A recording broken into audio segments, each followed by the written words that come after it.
In upper New York State, on the Mohawk River, a baby was born to a Mohawk chief and an Algonquin Christian mother.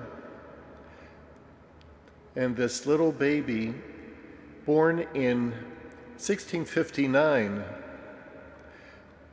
would lose her parents because of a smallpox epidemic. Her uncle became chief and became her foster father. And in the village were the Black Robes, the Jesuits, missionaries to North America. 10 years previous, Isaac Jogues and his companions were put to death as martyrs. But there was a peace treaty between the French and the Indian tribes that the Black Robes, these missionaries, could be in the villages when there would be prisoners from Europe. So as she grew up, the little girl heard preaching. She heard about Jesus. She was attracted to this message of life. At age 19, she asked to be baptized.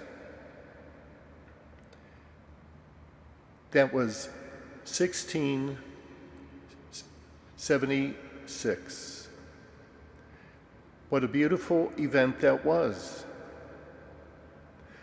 But she was not welcomed by her tribe anymore. The Mohawk chief, her foster father, rejected her. She was looked down upon.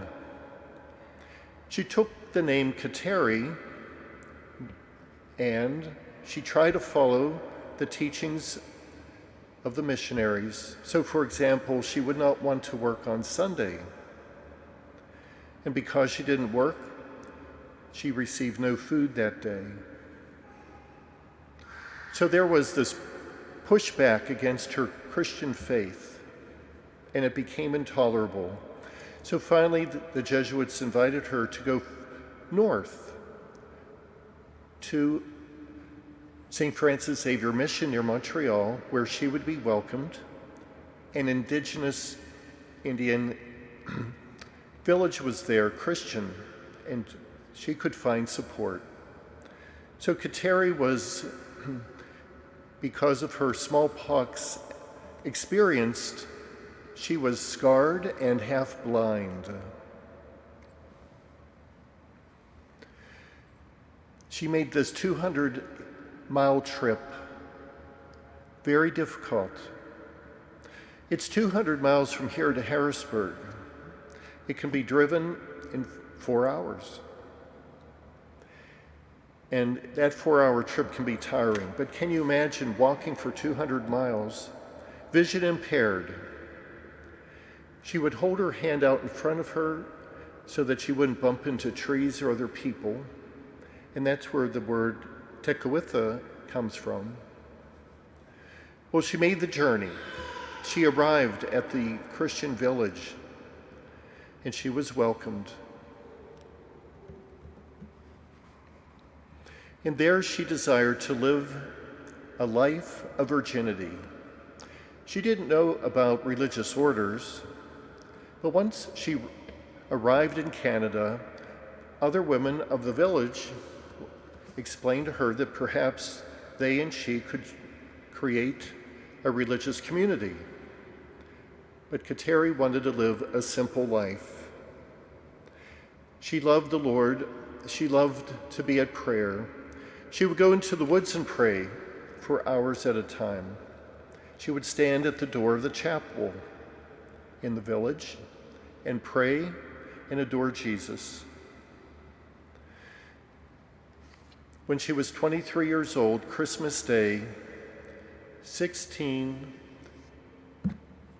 there she was able to receive her first Holy Communion. That was 3 years after her baptism. And so she was fully initiated into the church. She had a Christian community, she had prayer life, she was doing penance to ask the Lord's grace upon the missionaries, and their work among her people. But she died at age 24, just a few months later, the eve of Holy Thursday. And so we honor her today. Cathedral-Daily, someone who loved the Lord much, someone who dedicated her life to virginity, someone who loved prayer. And even in the midst of all of the obstacles, she continued her journey to be closer to the Lord. And so we continue our journey too. She was focused on Jesus in the Eucharist. She experienced Holy Communion only for a few months. And what a privilege we have to be at the table of the Lord so often, for how many years? So we ask that we can encounter the Lord Jesus again and again with great reverence and great awe and wonder as we come to the table of life. And we ask the Lord that we can follow the way of virtue, even in the midst of an environment that is so contrary to Christian values.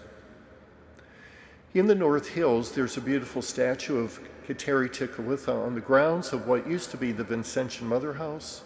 Now it's St. Louis Convent. A beautiful statue.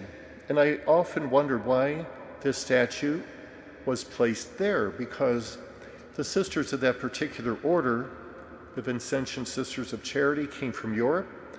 They came from Eastern Europe. Their native language was Slovak or Hungarian.